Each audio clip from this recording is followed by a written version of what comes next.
And welcome back to the Cover 3 podcast here on CBS Sports. That's Tom Fornelli. I'm Chip Patterson coming to you live at youtube.com/cover3 and everywhere you get your podcasts on demand. Thanks for hanging out. Smash that subscribe, smash that like, and come and join us in the chat, aka the Cover 3 tailgate, where we got a lot of conversation about our big topic or our burning question or our key conversation that we'll be having a little bit later on, which of course is trying to identify the best offensive coordinator, defensive pair in the entire country. It is not as easy of a conversation, especially if you want to try and come up with what your 3 or 4 or 5 pairs might be, because a lot of them, and we'll get into it a little bit, is, you might like one side, but fans are always grumbling, right, Tom? We got a lot of mismatched pairs at the top of college football, so I'm excited to get into it. Tom, are you ready for Big 12 Media Days? Oh my God, I have never been more ready for anything. I will say, this is Media Days kind of snuck up on me this year. I don't know what it like. Typically, in a normal year, we have our off season and we go through our typical off season shows and our typical off season routines, and you get the sense that, oh man, talking season is here. Last week, I saw our colleague Shahan talking about, how he was going to be in Vegas next week, and it was going to be super hot. And I'm like, why is the hell Shahan going to be in Vegas? And then I realized, oh my God, Big 12 Media Days are next week. The whole Media Day selection starts. And even though you and I and Bud and Danny are going to be in Indianapolis in a couple of weeks, and that's coming up, you would think it would be more on my radar. But no, it kind of absolutely came out of nowhere to me. Like, there's been so much news off the field as far as, I guess there's the video game, but then with just conference realignment in general and all that stuff and possible future moves, that I kind of completely spaced on the fact that, yeah, coaches are going to be standing at podiums talking for 20 minutes at a time here soon.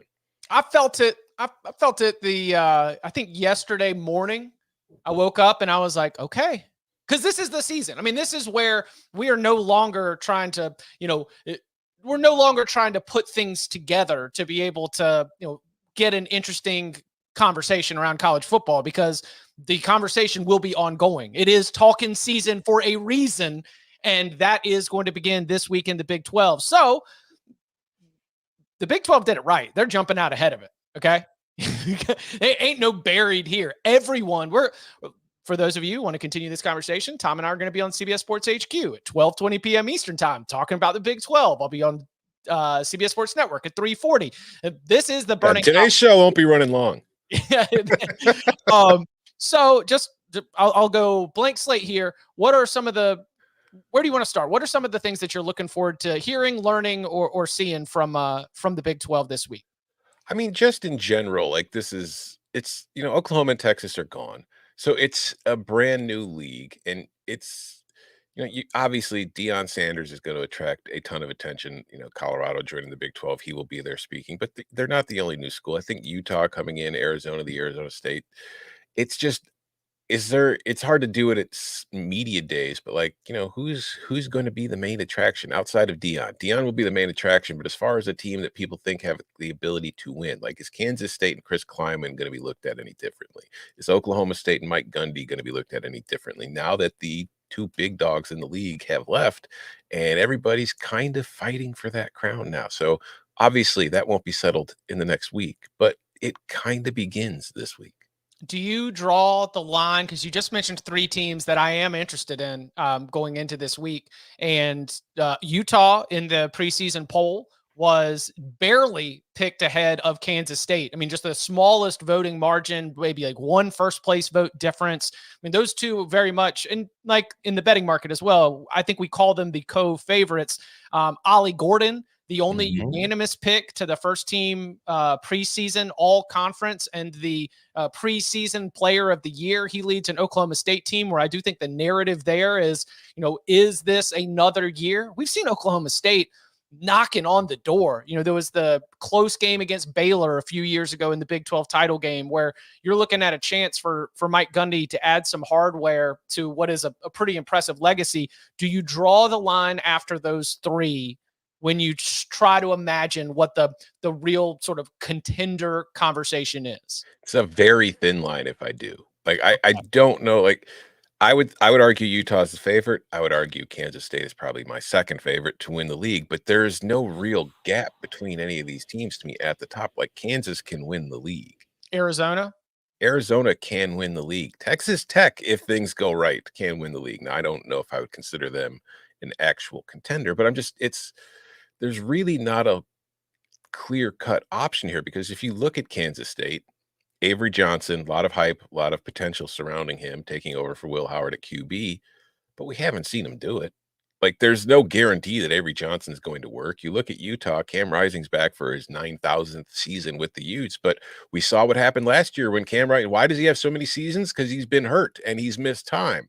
And we have seen what happens when Utah loses Rising. You know, the offense struggled last year, and I think Bryson Barnes is back on the pig farm. I don't know if he's still on the roster to rescue them this season. So that could completely change things. With Kansas, Jalen Daniels is phenomenal when he's on the field. But Jalen Daniels has had trouble staying on the field. Andy Kotelnicki has left, become the offensive coordinator at Penn State. Oklahoma State, I think, is the one team where maybe they should be the favorite because they're the ones I kind of have the least questions about, even though at quarterback, I don't know for sure, but they can lead on their run game. I'm pretty sure they'll still be solid defensively. So it's a really interesting conference, and it's going to be very fun to watch. Dave in the tailgate asking how much of that Arizona team is still there. Well, obviously the important ones, important parts are there. They did lose a couple transfers, but Brent Brennan and that staff, not just Noah Fafita and Tetaroa McMillan, but a lot of players did end up buying in. I have not fact-checked this with CBS Sports' incredible research department, but I think the Big 12 is the only power conference with 2 seventh-year starting quarterbacks. Probably, yeah. Alan Bowman and Cam Rising out here able to rent a car, legally renting cars. I know the Big 12 is trying to the Big 12 is considering selling naming rights. I mean, this year would be a great time to line up with a Hertz or an Alamo or a National because you actually have stars for conference title contenders that are going on their 25th year. What do you think happens with people like when they turn from 24 to 25? Why is that the one number where insurance, like car rental companies are like, secure with it? Like I can get it when you're 21 and 22. I wouldn't want no 22-year-old kid who just got a legal ability to drink driving my rental cars. But like from 24 to 25, is there some huge maturity leap? Like I don't understand it. There was for me. Really? because then you've in a very typical world, and I understand not everybody goes to college and all these experiences are not the same, but in a 18 to 22 you're in college, you've at least spent a couple of years out there. Mm-hmm. I think that's a maturity leap. I don't know. Maybe. Fair. Maybe back in our day, Chip, but the kids these days, they're just, can't trust them. All right. 2 things on the other end. Oh, like one more at the top end of like the hype positive spectrum. I'm going to be not paying close attention because I don't think I'm going to learn anything, but certainly as the conversation continues around UCF, the idea of what you've written earlier this summer, they've got one of the best running back rooms in the entire country. KJ Jefferson, buddy, like we can put KJ Jefferson and Gus Malzahn together and have a pretty good idea of what it's going to look like. So I don't know specifically if I'm going to learn anything, but if we're going to add other teams that are very intriguing that I want to learn about, I think that UCF is one that I've definitely got my eyes on. For sure. And yeah, the offense is going to be very entertaining to watch because I know how you feel about Gus's putt offense, but I think that when you put those 3 pieces together in it, there's a lot of fun and interesting stuff they could do. And I do think KJ Jefferson, for all his faults as a passer, because he is not what I would consider an excellent thrower of the football, do think he's an upgrade on Plumlee in that department. So it gives UCF a bit more flexibility in that state. Defensively, I don't know. Like UCF might be winning a lot of 51 to 48 kind of games. I have come a long way with my relationship with the putt offense. And I would argue the Big 12 is more putt friendly. Yes. In the Southeastern Conference. Yes. And your ability to go out there and create those mismatches and those explosive plays happen when you don't have quite the same size and speed, and specifically closing speed of some of those defenders on the back end. You can catch some Big 12 defenses way TF out of position, and not have the same kind of players that would be able to react to it. So I think the putt-putt offense is well suited for the Big 12. Other end of the spectrum, do you think Dave Aranda is on a legitimate hot seat? And do you think that Baylor has the requisite tools to be able to put together the kind of season that would change a narrative that went the wrong way fast last season? I think he's very much on the hot seat because I think going back to what I mentioned at the start, with Texas and Oklahoma gone, there is like the vacuum of power at the top of the league that a lot of teams will be, vying to take over. And Baylor is one of the Texas schools left. And I don't, the Big 12 is very different now. Big 12 might not even be known as the Big 12 a couple years from now. Maybe that'll be one of the announcements this week. Brett Yormark will announce the, new sponsorship name, the All-State 12 or whatever they're going to be. But like Baylor probably looks at itself, sees the success it has had in recent years, and says there's no reason why in this new modern era we can't become the premier Texas school in this conference. So if Dave Aranda, after the last couple of seasons, goes out there and struggles again, I very much think his job is in trouble, and they would be willing to move on to Aranda to make sure that they could accomplish that goal, because this is a volatile time in the league, and you can't really afford, if your goal is to be competing for Big 12 titles and playoff berths, you can't really afford to fall behind with all these new schools that have come in recent years with, big lofty dreams of their own, because Utah's not coming in just to play a role. Arizona's not coming in to play a role. UCF, Cincinnati, these guys are not just coming in to be like, yeah, we're here for games, to get the checks. They can now look at themselves and say, we can win this league and we want to win this league. So yes, because of all that, I think Dave Aranda is very much on the hot seat if Baylor doesn't perform this year. Yeah, and for context, because I know that when we're talking especially about some of these teams, there's going to be a lot of understanding of how we got here. But Dave Aranda finishes the 2019 season as one of the hottest names in the sport. That LSU defense, which as we see now is all playing on Sundays, they were a good complement to the record-setting Joe Burrow-led offense for LSU in that title run. He gets the Baylor job after that season, but then COVID hits. So he is, one of many, many coaches, and a lot of the coaches in that cycle have not survived even to this point, who had a very difficult start. In that 2020 COVID season, they go 2-7, but he bounces back the next year, 12 wins, top 5 finish in the AP poll in a Big 12 title. Oh, wow. This is the Dave Aranda we were promised. But since then, over the last 2 years, 9-16, including a 6-12 record in conference play. So we've, after the first step back in 2022, fired some coaches, rearranged some stuff. Again, after 2023, fired some coaches, rearranged some stuff. Jake Spavital, Spavs Boys, shows up as the offensive coordinator. And then he has made himself now the linebackers coach and is in charge of the play calling for the defense. The ultimate, do you remember the old SNL sketch about the IT guy? Where it's like you try to tell you how to do something and say, move, and then you get out of the way so that he could come and fix it. That's what I think Dave Aranda did. He's tried to communicate as best as he can what he wants out of a defense.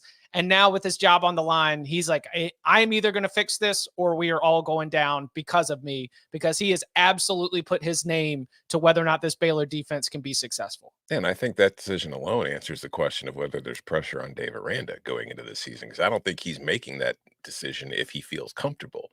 Whereas now he's looking at it and saying, I was my entire coaching resume is built on my defense. I was a defensive coordinator, and I was a very good defensive coordinator. Dave Aranda is still a very good defensive coach. Like, he hasn't forgotten how to coach football. But you mentioned like his time at LSU and his time at Wisconsin. He hasn't had the players on defense at Baylor that he had at LSU and at Wisconsin, and that's going to be a big part of it. But for the thing is, right now, if you, like you said, if the ship's going down, he's going to be at the captain of the ship of the defense. Because I think offensively, I don't think Baylor will be elite. But I think Baylor will be fine. I think DeQuan Finn, the quarterback they got from Toledo, is a very good player, and I think that he is going to give them a certain floor and a certain level. The problem Baylor's had, I thought, the last couple of years is defensively for a Dave Aranda team. They have, not looked very good. So they need to make improvement on that side of the ball. And if you're Dave Aranda, you probably think to yourself, you know what? I don't know anybody out there who can do a better job of calling plays on defense than me. So I'm going to put the onus on myself to do that, and we'll see if it works. Sometimes it does. A lot of times it doesn't. Any other Big 12 teams, coaches, names that you're at least going to be peeking in on to see what the conversation's like? I mean, not like Cincinnati is an interesting spot to me because I do wonder. And we've talked about this before, so it's rehashing old things. But when Fickle left for Wisconsin and Satterfield came from Louisville, there were plenty of Cincinnati fans who weren't exactly thrilled with the hiring to replace Fickle with Satterfield to begin with, and the beginnings weren't great. And it's just, I don't know if I would say Satterfield's on a hot seat going into this season, but I do think it's very important that Cincinnati shows some kind of improvement. I'll throw TCU on there just because there's a honeymoon from the dream season that was, and there was a little bit of a cold shower last year. And I'm looking at the outlook of the Big 12, and I don't have any reason to think that TCU is going to get buried by all the new additions. But I also haven't put TCU in the top 6, 7. I don't have a lot of reason to see a immediate rapid boost of them jumping ahead of some of the other teams in the conference. But that's another kind of, I don't know, fun might not be the right word, but that's another interesting aspect of the league, in that we talk about how great it's going to be at the top of the league because we really don't know who's going to win it. We also don't know who's going to be at the very bottom because somebody mathematically will get buried. Yeah. And I think Baylor is right now would be the betting favorite for that. But there's 6 or 7 teams in this league who might think they're contending for a title this year, who might find themselves at 3-9 by the time the season ends. Yep. It will be a lot of fun to watch. It is one of the most difficult conferences to predict on a week in, week out basis, and certainly for the season as well. Big 12 Media Days starts Tuesday out in a scorching hot Las Vegas. Yeah. Shahan will be out there. Dennis Dodd will be out there. They will be providing coverage on CBS Sports, CBS Sports HQ, CBSSports.com. So be sure to keep up with all that. We'll have reaction to the things that we hear throughout the rest of the week. Coming up on the other side, another edition of Who You Got. And I am very disappointed we don't have the Knoll boys for this one. So we'll just talk about the next Florida State game, Who You Got. And also the coaching carousel might be spinning already in the Mountain West. We'll detail all that and more next. Have you heard of semaglutides? Ozempic, Mounjaro? Hartman, this could be dangerous. Let's do it. South Park, The End of Obesity. New exclusive event. Now streaming. Exclusively on Paramount Plus. Back here on the Cover 3 podcast. And been going through a big collection of high-profile games, ones that we're expecting to have a betting spread of less than a touchdown or so. And we've been calling it Who You Got. So, Tom, on November 9th, the Florida State Seminoles will travel to South Bend to play Notre Dame. And right now at FanDuel Sportsbook, where you make every moment more, Notre Dame is a 4.5-point favorite. So when Florida State and Notre Dame play in November, you got to call it now, just straight up. Who you got? Well, actually, I got a text from Bud here. I asked him, for his pick on the Notre Dame Florida State. So I'm just this is a real text from Bud. I'm not making this up. No, it's a real text. Notre Dame sucks. They have no talent on their roster. Riley Leonard cannot stay healthy. They haven't had a wide receiver in at least 15 years. They look like a JV high school team. Florida State should win this game by at least 3 to 4 scores. I make them a 21.5-point favorite. So that's a direct quote from Bud. I just read off of my phone, a text message. Danny also takes Florida State. Me, much more cultured and educated man on the sport of college football. I'm taking Florida State too. This is truly a coin flip to me because it is in South Bend.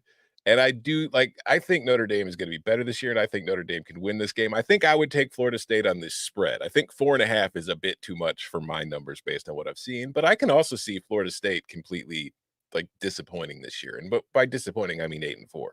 But I'm still in an area where I know I'm putting my faith in DJU as a quarterback on the road in an unfriendly environment in a big game. And that is really it's hard for me to do that at times. But the one thing I look at, and we've talked about it on this show, Florida State's got very good defensive ends. They're going to have an excellent pass rush.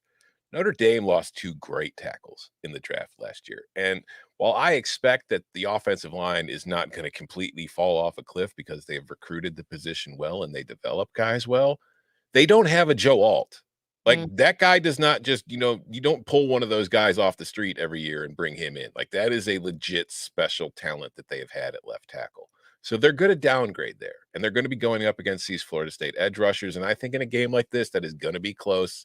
It's probably going to come down to turnovers and just not making a mistake. I could see Riley Leonard and Notre Dame making that mistake and giving Florida State the edge there. So I'm not overly confident in this. I would definitely take Florida State in the points. So I'll just take them to say they win the game too. Oh, November in South Bend, Indiana. Oh, no. Florida boys. It's not that cold yet, though. You don't think it's going to be that cold? I guess it'll be upper 40s.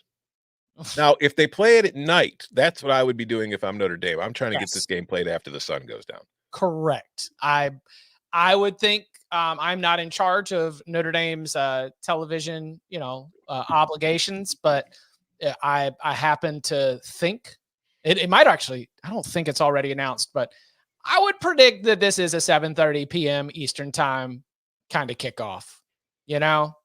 Just kind of feels that way. Feels like the kind of game where if Riley Leonard is healthy this deep into the season, then you are probably going to try to rely on his mobility to offset. I mean, Pat Payton and Marvin Jones Jr., I think, are the best pass rushing tandem in the ACC and might have a good argument for being among the best in the entire country. This is going to be a big spot for Mike Denbrock, new offensive coordinator, as we are going to be talking about offensive coordinators and defensive coordinators later. It's going to be a big spot for them to be able to try to scheme it. But I think Leonard's got the playmaking and the mobility to make it happen. Give me Notre Dame in what is like one of the 2 games that are even expected to be close this year, and they've got it at home.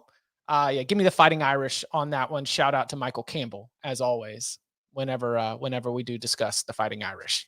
The next one, also on November 9th, it is annually one of the biggest games of the entire year. It has taken on a new rivalry thanks to the GOAT, Nick Saban, and his relationship to it. So now we get to see the first Kalen DeBoer era of the Alabama-LSU rivalry. It will be the Crimson Tide on the road in Baton Rouge. Right now at FanDuel Sportsbook, where you can make every moment more, LSU is a 2.5-point favorite. But Tom, I just got to ask, who you got? First of all, I got another text from Bud. Kalen DeBoer, very good coach. Can he recruit? I don't know. Garrett Nussmeier, greatest quarterback of all time. Give me LSU. That's what Bud says. I'm kind of on that same side as Bud. I lean towards LSU here. Alabama to me is one of the most fascinating teams of 2024. Because I truly have no idea what to expect. Like, as Bud says, Kalen DeBoer is a very good football coach, and he's been successful everywhere he's been. And he's inheriting a team that may have lost a lot, but still has plenty of talent. Jalen Milroe, I have concerns about, but I still think a college football team can win plenty of games with Jalen Milroe at quarterback, especially with the talent that will be around him. But it's just, what does Alabama look like in a post-Nick Saban world where you lose the influence of having Nick Saban there every day, overseeing everything that happens in that building and around that building and on the football field? LSU, meanwhile, I have questions about too. Like, the defense last year was atrocious. I don't know if anything's happened this offseason to make me think that defense is going to take a noticeable step forward. You freaking lost the Heisman Trophy winner in Jaden Daniels. You've lost Malik Neighbors. You've lost Brian Thomas. But from what people whose opinions I respect have told me, they're very high on Garrett Nussmeier. They think he can be very good. And I know I've seen, I don't think they're gonna just drop off at receiver. I don't think they have Malik Neighbors this year, but I still think they're gonna be pretty solid at that spot. I think on the offensive line, they have 2 bookend tackles who could be very good. They might have one who could end up being the first pick in the draft next spring. So offensively, at home, at night, I think this is gonna be a shootout. I think Mhm. this is gonna be a very fun game to watch. Coin flippy wise, though, it's hard to pick against LSU at night in Death Valley, especially if I do think that based on what people have told me, they're gonna have the advantage at quarterback in this game. This will be a game where Caleb Downs will be missed. This is going to be a spot where some of the losses in the secondary, Downs and even at corner too, are going to be impactful. This is a game where Alabama's pass defense will be tested about as much as it will against any other opponent on their schedule. And I think that that's the X factor in what I agree is going to be high scoring, back and forth. Who ends up making the plays and who ends up making the mistakes. I'm not going to, especially on July 8th, like against LSU in Death Valley against Alabama and be siding with Kalen DeBoer. Alabama winning this game would be huge Mhm. for Kalen DeBoer and his relationship with the overall fan base. But right now, give me LSU to be able to win it like 48-41 or That something that like that. that's the thing about both of these teams. By the time this game is played, we could feel very differently about both of them than we do right now, both In good either or bad. direction. Yeah. Yes, yeah, 100%. Alabama will have all I mean, Alabama's got that Georgia game that is such a tone setter, and then, like, a Mhm. couple other tests after that. Then you get to, this game here, Oklahoma, later in November as well. As per usual, as is tradition, both teams have an off week heading into this, so no major schedule advantage that way, but should be a lot of fun. All right, one more for who you got. This one also in the SEC, also on November 9th. It is Oklahoma at Missouri. One of those games on the schedule that you look at, and you remember they used to be conference foes, but I don't have a lot of Oklahoma Missouri hate. I don't have a lot of built. I mean, certainly Missouri's best Pinkle years in the Big 12 meant that they were challenging Stoops in Oklahoma. So the fan bases do have games that they can recite off the top of their head. Before this one, their first as SEC foes, the game in Columbia right now. You can find it at some sports book right around 3.5 points in favor of the Tigers. But I just want to know, Tom, who you got? This time I have a text from Danny, Okay. who co-hosts a radio show with former Oklahoma Sooner Dusty Dvorak. He's also in studio a lot for HQ with Oklahoma booster Amanda Guerra. I quote from Daniel Cannell: Oklahoma sucks. I can't say it on the show because I have to work with Dusty and Amanda, and it's make things too awkward. But the Sooners are going to get their butts kicked in the SEC. We all know the SEC is the best conference in the country, and it always has been and will continue to be SEC for life. Oklahoma is just not built for this. Give me mediocre Mizzou by 14. Oh, Wow, Danny. wow, Jeez. Danny. Wow. Danny. I know.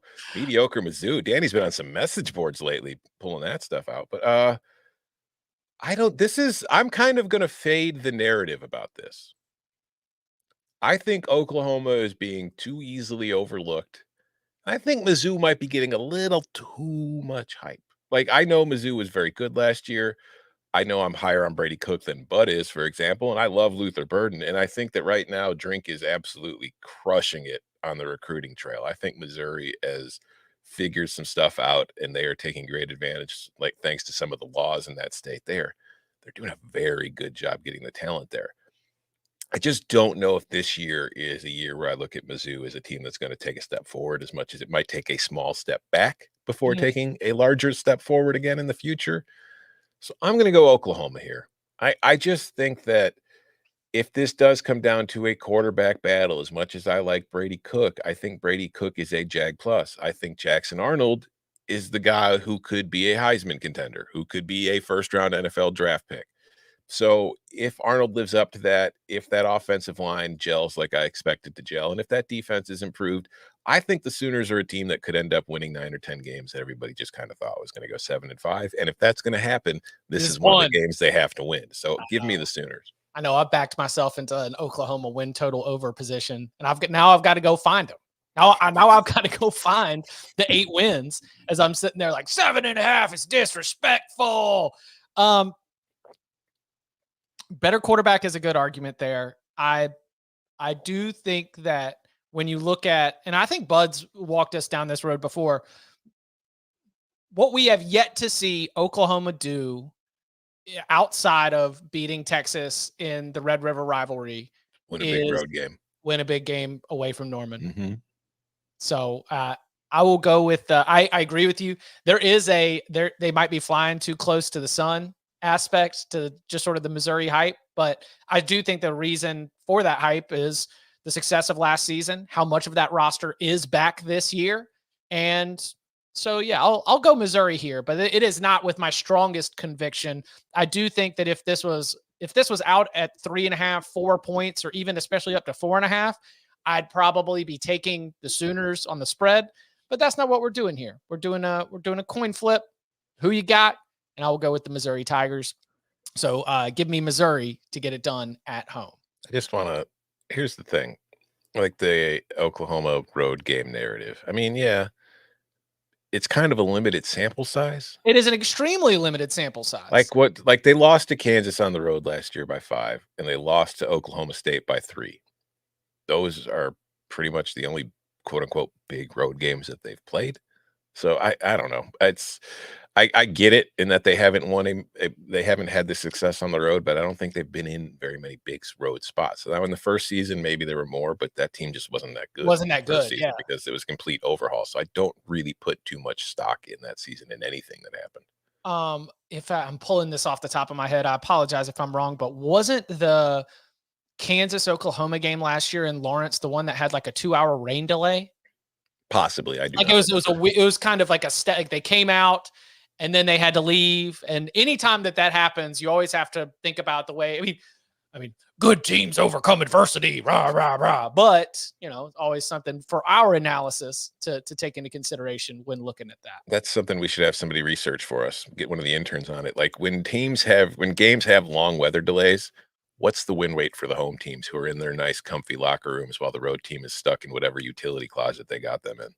Oh, yeah. And not to mention, let's just imagine what the moist smells and just environment is. Because you probably got rained on before the lightning strike made you go inside.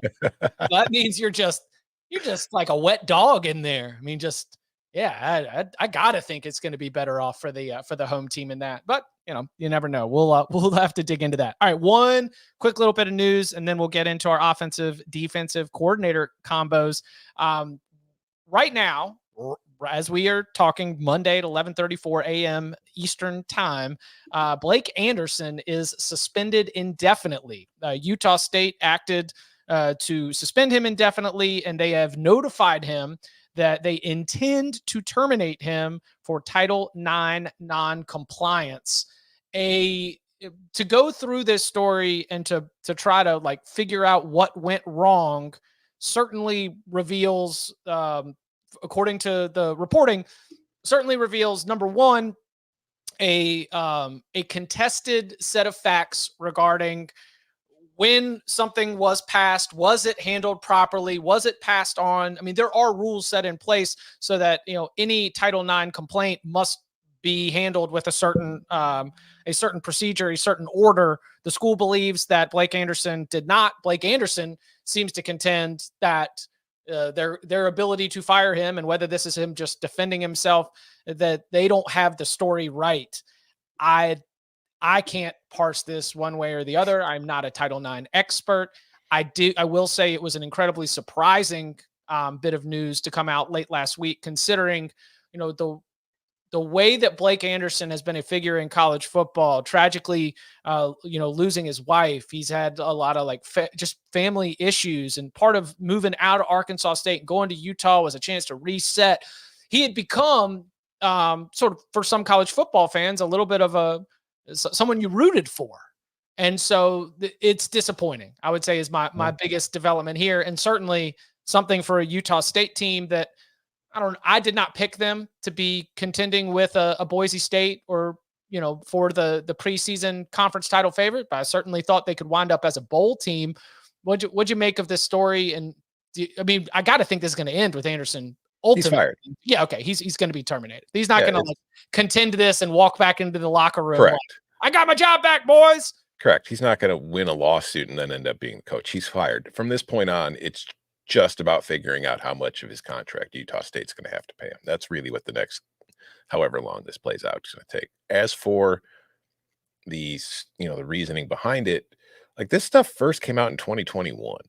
Like the quote that is in the lawsuit, that lawsuit was filed in 2021 from an incident that occurred, I believe, before Anderson was the head coach there, but it's more of a long history of Utah State's athletic department and their alleged conduct with how they've treated Title IX cases and whether they've gone about the proper protocols. Oh, that's right. And an athletic director's out too.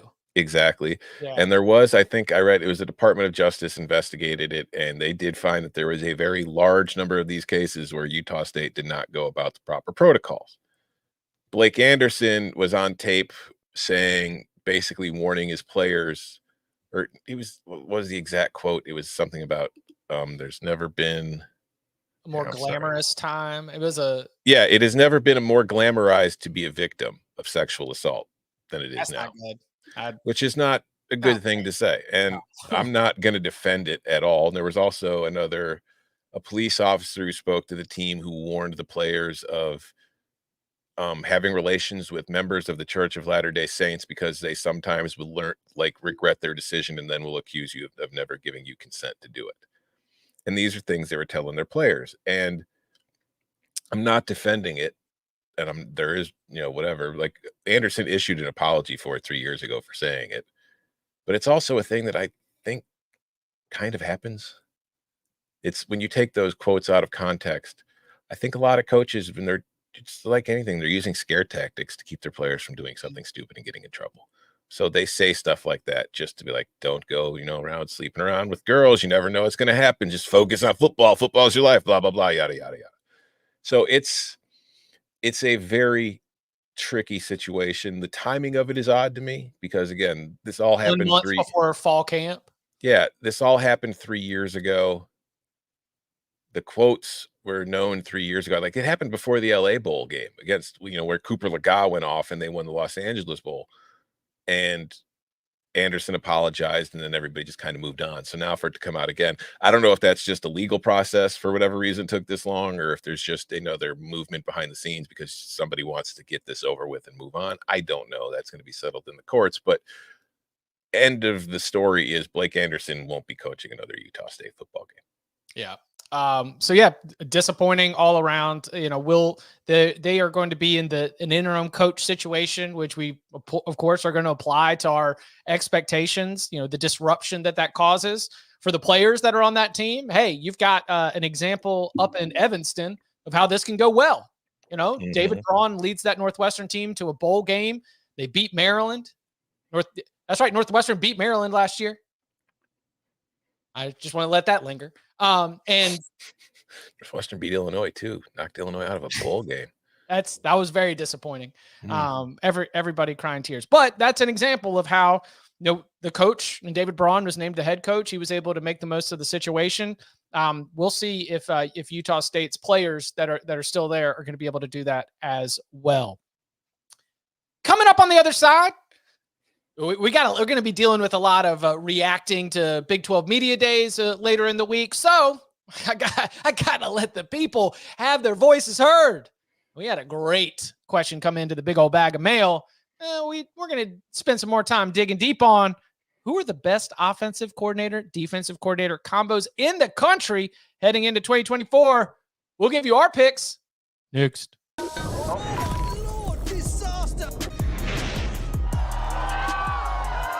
Mark number 1, high speeds across the board.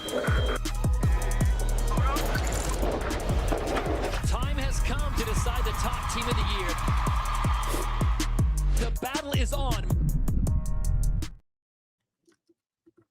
Rocking and rolling in July, but that does not mean we are going to ignore some of the most people that are most important to the Cover 3 podcast. And that, of course, is y'all. Let's open up the big old bag of mail.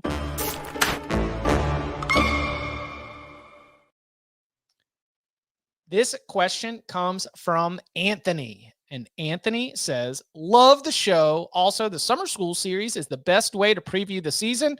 Thank you for that, Anthony. We've been giving you a lot, and now's the time. Chip and I are solely responsible for it.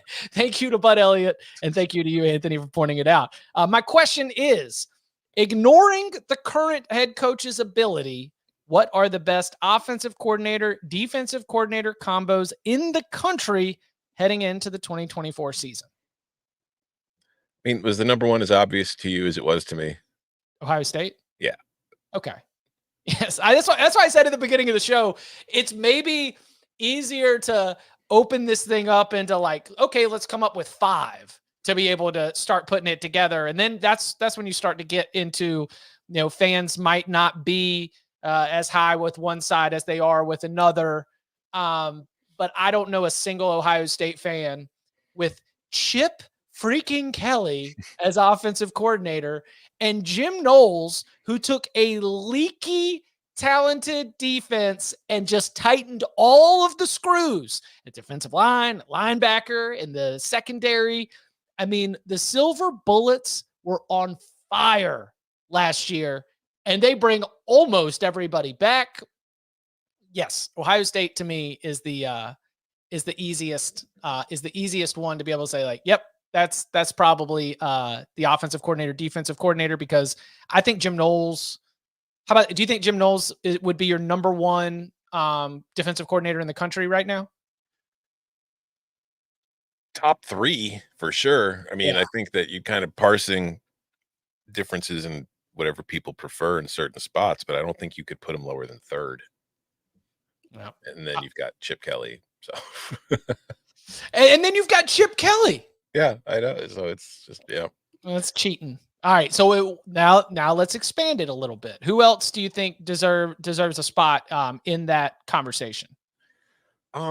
Another one for me, I think maybe flies a little under the radar, but maybe it doesn't. I don't know. I like Texas A&M's combo. Like I like what Mike Elko's brought to the table. Like you bring in Colin Klein to run the offense, and Colin Klein did a lot of very interesting things at Kansas State that I'm interested in seeing him implement at Texas A&M, where there's a solid argument to make he will have a little more talent available to him than he might have had at Kansas State. I think on the defensive side of the ball, you bring in Jay Bateman, where things did not work out well for him at North Carolina, but I think Jay Bateman overall has shown an ability to coach a solid, fundamental, and smart defense. And I think that with Mike Elko in charge of that, who is also another very smart and defensive coach, I look at that combination and I think the Aggies are going to be strong. Like, I think Texas A&M is going to be well coached every Saturday. I don't know if they're going to win every Saturday, but I don't think they're going to make stupid mistakes and weird things that beat themselves. So that for me is another team that flies under the radar. I like what Notre Dame has on both the offensive and I think, let me couch this. I think Mike Denbrock is a good offensive coordinator. I think Mike Denbrock was maybe overvalued based on what he had talent-wise last year. Like, it doesn't take a genius to have tell Malik Neighbors to run a go route. You know what I mean? Like, hey, Malik, just run. All right, coach. And then Jaden, throw to him. And if he's not covered, just run for your life. Okay, coach.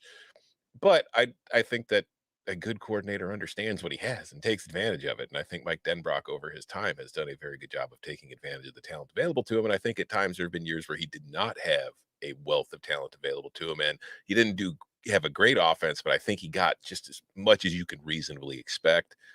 And on the defensive side of the ball, I know Marcus Freeman is, the head coach, and he's got a defensive background, but you've got Al Golden who. Yeah. Like and that's a good one where I do think that, our questions about Marcus Freeman are not like, this is where the part of the question that says ignoring the head coach and just looking at the coordinator, like Marcus Freeman is someone who we count on to be able to go out there and recruit. He is somebody who can, unify that locker room, get them focused and get them fired up. But when you have 10 men on the field for the game deciding touchdown, it's like, all right, now we've got game management narratives. And so let's take that out and let's look at just the offensive coordinator and the defensive coordinator.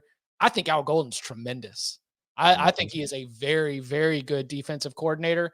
And my Mike Denbrock book goes back to the Cincinnati. Like if we're going to be applying the bonus points for things that have happened under your guidance, that Cincinnati offense, the year that they crashed the college football playoff, was good. Like they had a good offensive line. They had a scheme that was set up to take advantage of Desmond Ritter's talents and set him up to be successful. What was the guy's name? Tim's neighbor, was it Alec Pierce? Oh, Alec Pierce, the receiver at Cincinnati. Yep. Yeah. Just like Alec Pierce is a very good college wide receiver, but he was putting up statistics like a very different talent range. And that all was stuff that checks out to me. I like the Notre Dame as another one in that conversation for sure. Speaking of Notre Dame, here's a segue. We talked about Mike Denbrock. How about the guy they didn't get, who they went after? Utah's coordinators are pretty good. We've had Morgan Scalley, who was just last week named the head coach in waiting for Kyle Whittingham when he eventually steps down, I'm guessing in the next couple of years here. And then there's offensive coordinator Andy Ludwig, who we saw, like mentioned earlier in the show, when Rising went down and you bring in the pig farmer, like the offense wasn't running the same level, but it was still effective enough. And Andy Ludwig, I think over his years at Utah, has shown an ability to get the most out of what is available to him on his offense. And I think that schematically he does some very interesting things.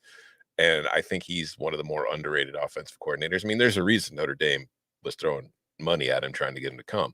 So I think Utah is up there. And I think that is one thing that when I look at them in the Big 12, like we talk about, the talent that they have, and we talk about Kyle Whittingham, but I also think those coordinators that Utah has had for years, like the consistency of those guys being there for a while, the continuity, I think that's part of the reason why we all look at Utah as a team that could establish itself as the team to beat in the Big 12. I like that Utah comment right there. So what about one that's being mentioned in the tailgate a lot? It started even before the show. I saw Jim get in here at 9:07, almost 2 hours before we got started. Two that are quickly rising, Will Stein and Tosh Lupoy. That'd be Oregon, for those who are not familiar. Count me as a yes on Stein and a TBD on Tosh. Tosh has had a long run in college football, and there have been ups and there have been downs, and there have been fan bases at multiple power conference schools that have given you very differing opinions on how that's gone. TBD on that. I don't know if I'm ready to throw him in that, Notre Dame, Utah conversation, and certainly not. I'm not putting Tosh and Jim Knowles on the same team right now. Yeah, no, Tosh, like his reputation early was mostly as a recruiter. And I think that's kind of stuck with him a little bit. And I'm not putting him with Jim Knowles or a top 5 coordinator in the country, but I do think that he has been hindered. The perception of him is hindered by his, recruiter label. I think he's gotten, he's still in his early 40s. So it's like, I think that being on that staff and honestly working with Dan Lanning, who's come from the Kirby Smart tree, I don't think that's going to hurt. And Tosh has been on the Alabama staff, so he's learned under Saban, he's learned under Lanning, he's learned under all these very good coaches. He's definitely got the ability to be a top coordinator, and we'll see if he can grow into it a little bit more. Will Stein, to me, I think is a good call. I don't know if I would have Oregon in that combination among the top 5 coordinator combos in the country, though. We have not mentioned the Georgia Bulldogs. Well, let's ask Georgia fans how they feel about Mike Bobo. I think you will get very varied answers depending on who you talk to. I don't know. I don't think I think Georgia's entire staff is very good, but I think that, I don't know, is it coordinating or is it talent? I think this is where the Kirby effect has to be a big part of it. And I've mentioned this before, and so I apologize for repeating myself, but I don't know if all of those coaches work if they are not together. I think being together on Kirby's staff, being at a place like Georgia, all of that has to be taken as context, where if this is a totally objective ranking and we're just throwing them all on a sheet and trying to assign attributes and labels, I don't think Mike Bobo, and you're right, talent is a huge part of it. But when you hear some of the people, the coaches on that staff discuss the very plain and what I think is a little bit romantic notion that, hey, guess what? More than half of our staff was like, we've got Georgia like in, like we are like so intimately tied to this program. And so many of us are tied to each other and the relationships that we've had together for a long time, the circles we've run in. Like, I think that all makes it the final product be better, but in a offensive coordinator, EA Sports ranking kind of makes it tough to be able to crack the to crack the very, very top of the rankings. I agree. I mean, sorry, Georgia can't be number one at everything, guys. All right. What about the Michigan Wolverines after a little bit of no idea. A changeover? Okay. No idea. I mean, their offensive coordinator is now the head coach. They've got new guy at OC. They've got new. I have a feeling that defensive line will make everybody on that defensive staff look pretty damn good. It's just the offense. We'll see. Like, is Sharon Moore? How hands-on? Like, are they going to change things? Like, I doubt it. And is what Michigan does? Like, it depends how you want to rate a coordinator. Like, are you looking for a guy who is changing the game and trying new things? Or are you looking for a guy that just knows the team's strengths and sticks to it and hammers you home? If you're looking for the latter, you probably consider Sharon Moore an incredible offensive coordinator. And I will say, Michigan did do things in their run game last year that were very interesting and very unique that you didn't see a lot of other teams doing, as far as the way they, their blocking schemes and just a whole bunch of stuff that when you watch them and you watch other teams, you're like, I don't see anybody else doing this. So Sharon Moore does deserve some credit for that. So there is some innovation there, but we'll see. He's not the offensive coordinator anymore. So it's a wait and see thing. Let's see. We got Georgia, we got Michigan. I was trying to think of some of the other ones that didn't come up. Oh, some comments from the tailgate on Nick Sheridan and Kane Womack, excuse me, about, which is of course at Alabama. I mean, based on what Kane did during his time as a coordinator before and then during his time as South Alabama, I think that he's going to be pretty good. I think he's pretty good. Well, but I think Kalen DeBoer has typically, wherever he's been, like, one of DeBoer's greatest strengths, and part of the reason he has so much success, is he surrounds himself with really good coaches who know what they're doing. So it is, for me, an Alabama thing similar to Michigan. It's like, I got to wait and see how they work together. But yeah, I would expect that they'll be just fine. Well, and also this is where the part of the question that's like ignoring the head coach's abilities was like, well, if I am removing Kalen DeBoer, it's really hard to do that. It's really hard to do that because he is very much the offensive coordinator as head coach. And he talked a lot. I remember around his time at Washington, he would talk a lot about the delegating that he does and the trust that he has in his assistants. And he painted a picture of a very, kumbaya co-working environment. But at the end of the day, man, when you got chops, like KDB is chops, you don't just let somebody else drive if you're going to be able to get it done. All right, you ready for a sneaky one? All right, no, two. They're both ACC bias here. Number one, I saw some conversation, Garrett Riley and Wes Goodwin. I think that Clemson's defense has been very good. I think it is very difficult, even if we give Garrett Riley the bonuses of his rise through SMU and TCU, it is very difficult to look at Clemson's offense last season and be like, yeah, one of the best coordinator pairs in the country, but, pretty good. The other one, Robert Anae and Tony Gibson at North Carolina State University. Maybe a sneaky little OC. I'm not going to put him up at the, very, very top. I love Tony Gibson. Tony Gibson's been doing a very good job at this for a very long time. So I'm not going to argue against that at all. I think Robert and I had a great season a couple of years ago, but I don't know. Yeah, I think it's definitely an interesting combination that I would say is probably in that top 15 to top 20 range. Yeah. Which is like, that's why is that NC State's neighborhood? Everybody, every expert in the country is more than happy to throw NC State in any category, top 20 rank. Yeah. Oh, Grayson McCall. Yeah, that's a top 20 quarterback going into next year. So I've seen some people mention Texas in the chat. Pete Kwiatkowski is great. I just for Kyle Flood, Kyle Flood's a great offensive line coach. He has the offensive coordinator title there. I don't know if he's calling the plays. And so it's hard for me to put your coordinators in this conversation if the head coach is the one calling the plays. I think Sark, I maybe unfairly. I don't know 100. I can tell you with certainty, but I feel like Sark is probably calling the play. That is the way that Sark is regarded in those circles suggests that he's the, like, when Texas really gets cooking, he's normally the one that ends up getting the credit for it. So, I mean, yeah, like Steve Sarkisian, Kalen DeBoer, Lincoln Riley, like those coaches, it's I mean, heck, Lane, you know.